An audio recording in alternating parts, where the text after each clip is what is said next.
Olá, muito boa tarde. O Domingo de Ramos é o pórtico para a Semana Maior dos Cristãos, a Semana Santa, que celebra a paixão, morte e ressurreição de Cristo. Acontecimentos narrados nas páginas da Bíblia que hoje teremos a oportunidade de analisar com o Padre Armindo Vaz, nosso convidado, e cumprimento. Muito boa tarde. Boa tarde. Obrigado, Padre Armindo, por estar connosco. O objetivo é, de facto, analisarmos os textos da Bíblia que são lidos nas missas deste domingo, Domingo de Ramos, na entrada da Semana Santa.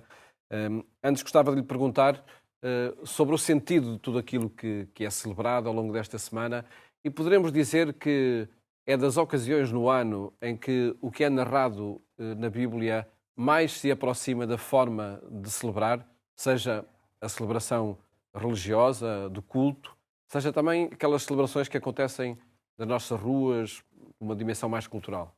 É, de facto, aquela que é a cerimónia do Domingo de Ramos faz a abertura para a grande semana, aquela que os cristãos chamam a Semana Santa. É a semana litúrgica mais intensa do ano e é aquela que celebra e acompanha os últimos momentos da vida terrestre de Jesus. E de forma muito próxima à maneira como é narrado nas páginas da Bíblia. Muito próximo. Poderíamos dizer quase hora a hora, passo a passo da vida de Jesus. Nesta semana, os cristãos celebram também, no fundo, aquilo que são as duas dimensões mais intensas da vida humana. Por um lado, a da dor e sofrimento, que se celebra mais na Quinta-feira Santa e na Sexta-feira Santa, e por outro lado, a dimensão do triunfo e da alegria que se celebra no sábado, domingo, pascais. Aqui, portanto, no fundo, quer-se celebrar a vida humana e a vida de Jesus, que dá sentido à vida humana. Podemos acompanhar rapidamente este Jesus neste tríduo sagrado, como os cristãos o chamam liturgicamente.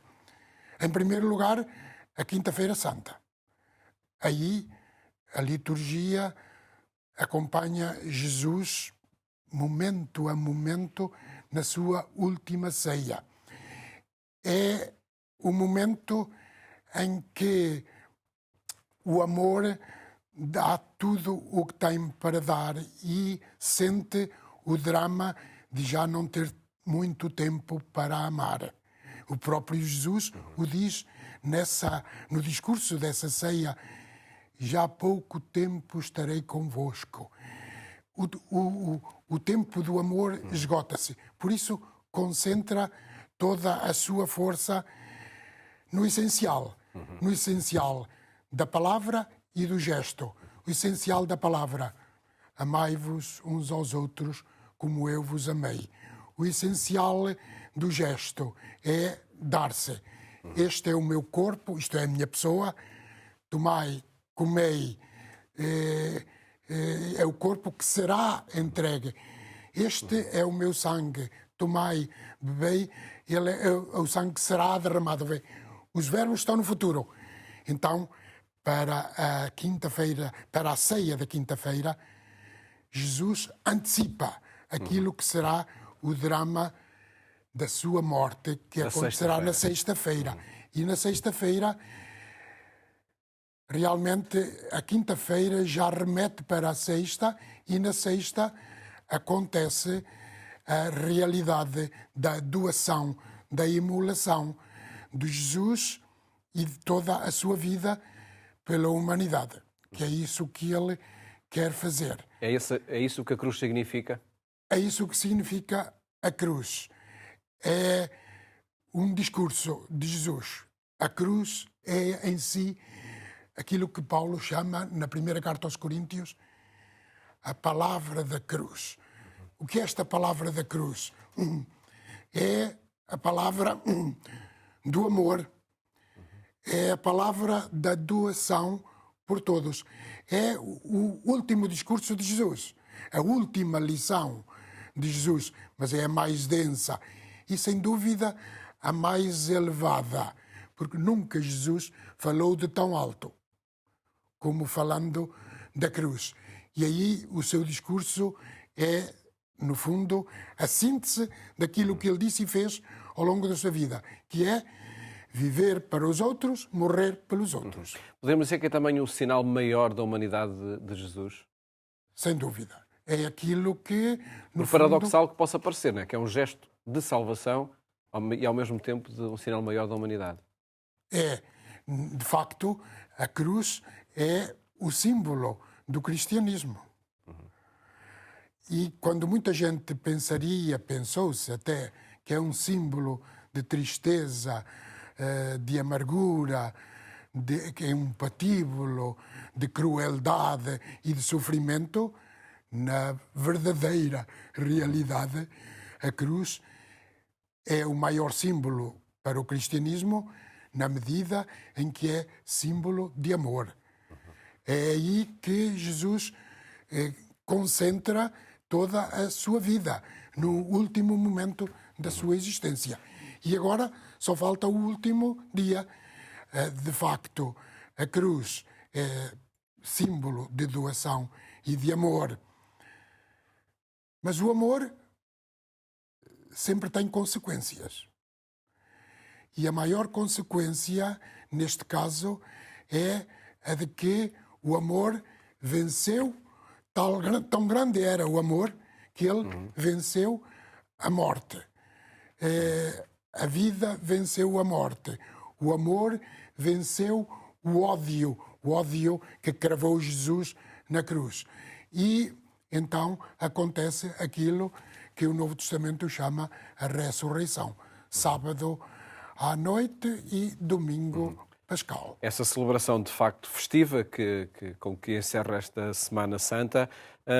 Nós vamos olhar os textos do Domingo de Ramos, de facto, a tal porta para a Semana Santa. E antes de pedir análise ao texto do Evangelho, vamos escutar parte da narração da Paixão, nomeadamente esse momento derradeiro da vida de Jesus. Quando chegaram ao lugar chamado Calvário, crucificaram-no a ele e aos malfeitores, um à direita e outro à esquerda. Jesus dizia: Pai, perdoa-lhes, porque não sabem o que fazem. Depois deitaram sortes para repartirem entre si as vestes de Jesus. O povo permanecia ali a observar. Por sua vez, os chefes zombavam e diziam: Salvou os outros, salve-se a si mesmo, se é o Messias de Deus, o eleito. Também os soldados troçavam dele. Aproximando-se para lhe oferecerem vinagre, diziam: Se és o rei dos judeus, salva-te a ti mesmo. Por cima dele havia um letreiro: Este é o rei dos judeus. Entretanto, um dos malfeitores que tinham sido crucificados insultava-o, dizendo: Não és tu o Messias? Salva-te a ti mesmo e a nós também. Mas o outro, tomando a palavra, repreendeu-o: Não temes a Deus, tu que sofres o mesmo suplício? Quanto a nós, fez justiça, pois recebemos o castigo das nossas más ações. Mas ele nada praticou de condenável. E acrescentou: Jesus, lembra-te de mim quando vieres com a tua realeza. Jesus respondeu-lhe: Em verdade te digo, hoje estarás comigo no paraíso. Era já quase meio-dia quando as trevas cobriram toda a terra, até às 3 horas da tarde, porque o sol se tinha eclipsado. O véu do templo rasgou-se ao meio, e Jesus exclamou com voz forte: Pai, em tuas mãos entrego o meu espírito. Dito isto, expirou.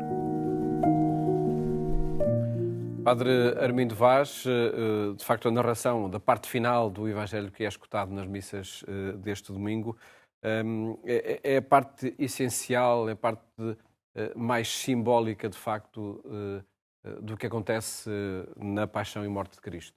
Esta narração. É, de facto, é o momento culminante desta narração da paixão de Jesus.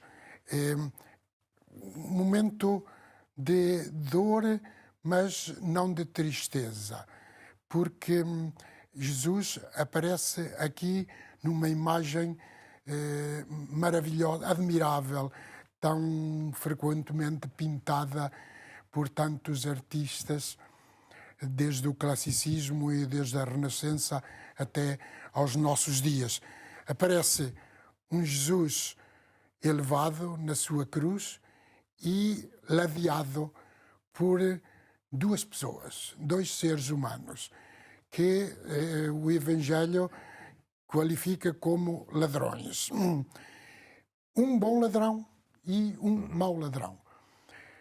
Um que censura Jesus por não o libertar da morte física, e o outro que capta o sentido daquela morte, dizendo: recorda-te de mim quando vieres com a tua realeza, na tua realeza. Simbolismo ou realismo nessas duas personagens? Realismo e simbolismo. Não há simbolismo sem realismo. O símbolo precisa de uma realidade para nos catapultar para uma realidade superior. A realidade simbolizante e a realidade simbolizada. A realidade simbolizante é a de um Jesus ladeado por dois ladrões. A realidade simbolizada é a de Jesus a salvar toda a humanidade. A daqueles que acolhem e a daqueles que não acolhem a mensagem e a obra salvífica de Jesus. Ele salva a todos. Está ali para salvar a todos.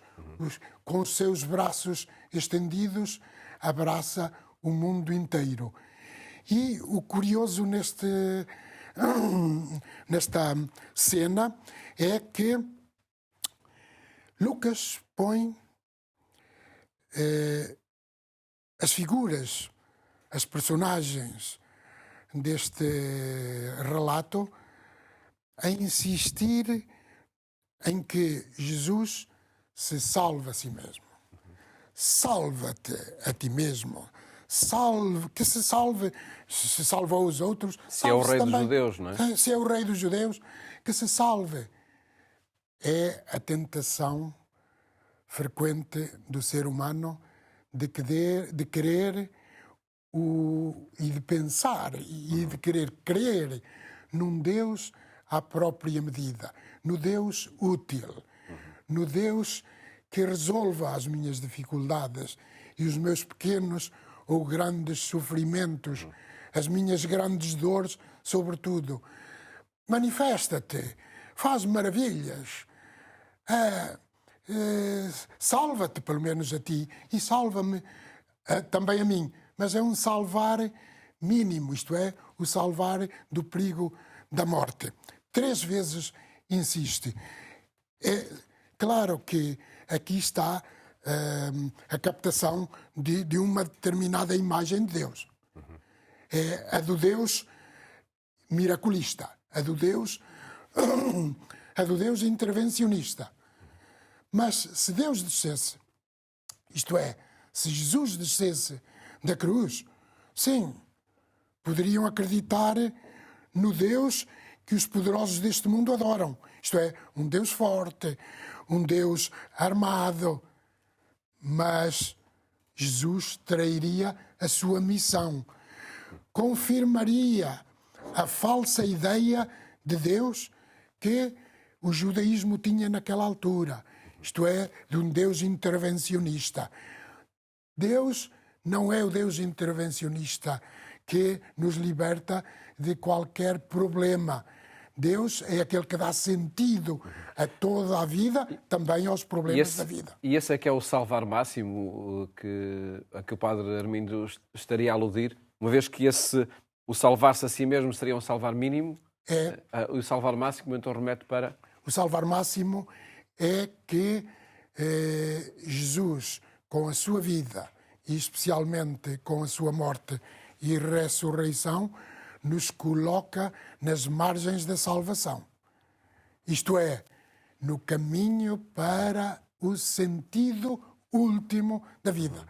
para darmos sentido, não um sentido qualquer à nossa existência, mas o sentido último, isto é, o sentido radical, que nos leva a pensar: a minha vida fez sentido.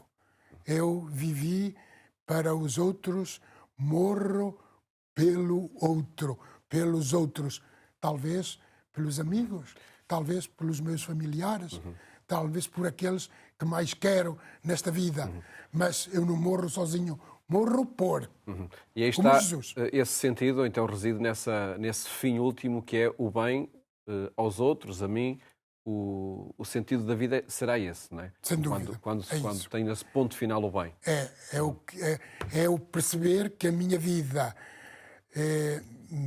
foi feliz para mim e, sobretudo, na medida em que contribuí para a felicidade dos outros.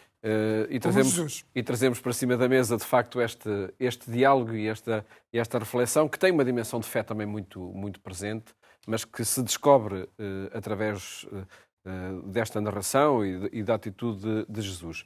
Neste programa, em cada sexta-feira, temos procurado nos textos da Bíblia o tópico da esperança. É uma presença do Padre João Lourenço em cada semana, onde, a partir, de facto, dos textos que são escutados nas missas de domingo, ele encontra referências a este tema do ano jubilar que a Igreja Católica vive, que é o tema da esperança.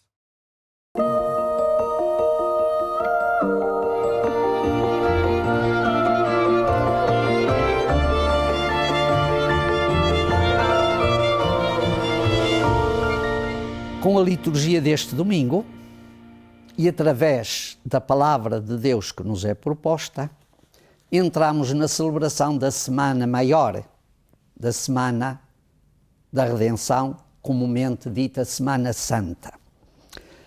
Isto faz-nos olhar para o mistério que vamos celebrar e também para a caminhada quaresmal que fizemos com uma perspectiva muito importante e muito significativa, que é, ou que comporta, duas dimensões. Primeira, ver que o Domingo de Ramos não é a antecâmara da Semana Santa, não é o trazer antecipado daquilo que vai ser celebrado. Creio que é importante descobrir na liturgia deste domingo uma realidade que Jesus Cristo sentiu. O povo de Israel esperava, ansiava, desejava receber o Messias Salvador, que era uma das esperanças mais fortes da sua própria caminhada histórica e da palavra do Antigo Testamento. E por isso nós temos este cenário acolhedor que é dispensado a Jesus na sua chegada a Jerusalém, independentemente dos contornos que este acolhimento possa comportar. Porventura não terá sido um grande acolhimento, também não temos sinais para dizer que Jesus esperava mais ou esperava menos. Creio mesmo que no íntimo da sua, na profundidade da sua missão, Jesus Cristo não esperava qualquer acolhimento. Porque o grande desejo, o grande objetivo que eu tinha era cumprir a vontade do Pai. E por isso o Domingo de Ramos prepara-nos exatamente nisto. Vivemos nesta esperança, mas sabemos que também a grande esperança, o grande fundamento para a nossa esperança é exatamente viver esta vontade que Jesus Cristo viveu tão intimamente, que abraçou profundamente, sem renunciar a nenhuma daquelas matrizes, daquelas linhas que estão definidas desde o início da Quaresma, no episódio que também Lucas nos narra das tentações.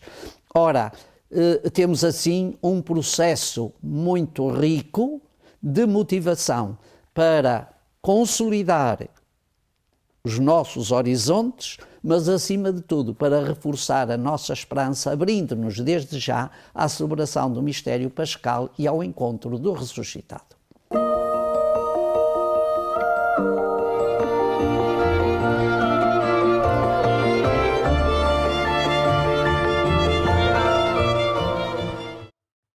A referência a este tema da esperança a partir, de facto, da atitude de Jesus de assumir desde o início esse projeto salvífico que passa pela cruz. E a primeira leitura, Padre Armindo Vaz, remete-nos precisamente para essa profecia do livro de Isaías. Quando Jesus entra na história humana e morre dentro da história humana pelos humanos, ele não entra num deserto. Ele vem no ponto culminante de uma história sagrada, aquela que se relata na Bíblia hebraica, naquilo que os cristãos chamam o Antigo Testamento. E aí há um trecho da profecia de Isaías que é trazido para aqui, para a primeira leitura neste Domingo de Ramos, para dar profundidade e quase antecipação à própria mensagem e à própria obra de amor de Jesus. Nesse texto aparece-nos descrita uma figura misteriosa, que aparece não só neste trecho, mas também em outros trechos de Isaías. E esta mistura, e esta figura misteriosa não se percebe bem quem é, porque por um lado, porque ela é polifacetada. Por um lado, aparece como uma pessoa. Por outro lado, noutros poemas, aparece descrita como o próprio povo de Israel, aquele que fez aliança com Deus. Aqui, neste trecho, esta figura aparece como uma pessoa que assume a função solidária de estar unido ao seu povo e de sofrer pelo povo, amando o povo. E o Novo Testamento viu nesta figura de um servo do Senhor, como ele se auto-identifica, servo do Senhor. O Novo Testamento viu neste servo do Senhor a figura antecipada do próprio Jesus. E é essa figura também que a segunda leitura fala na Carta aos Filipenses, dando-lhe significado? É, aqui também, neste hino de São Paulo, Jesus aparece na sua pré-existência, melhor, o Filho de Deus aparece na pré-existência eterno com o Pai e que a um dado momento entra na história humana, revelando definitivamente o Deus dos humanos, o Deus que Jesus chama Pai. É um Jesus que é o próprio Deus em carne humana e aí entra também totalmente solidário com o ser humano. Em tudo igual a nós, excepto no pecado. E, precisamente, com essa solidariedade, ele salva-nos, porque é como um de nós, e por isso Deus o exaltou até à sua glória. E são textos, de facto, que nos colocam no centro daquilo que se celebra nesta Semana Santa e que agradeço ao Padre Armindo ter estado aqui a analisar connosco neste dia, olhando para o Domingo de Ramos. Muito obrigado. Muito gosto. Muito obrigado, Padre Armindo, por ter estado connosco. E a terminar, recordo que pode rever este e os programas que partilhamos consigo aqui na RTP2 e também na Antena 1, em agência.eclesia.pt. Votos, bom fim de semana, até à próxima segunda-feira, se Deus quiser. Muito obrigado.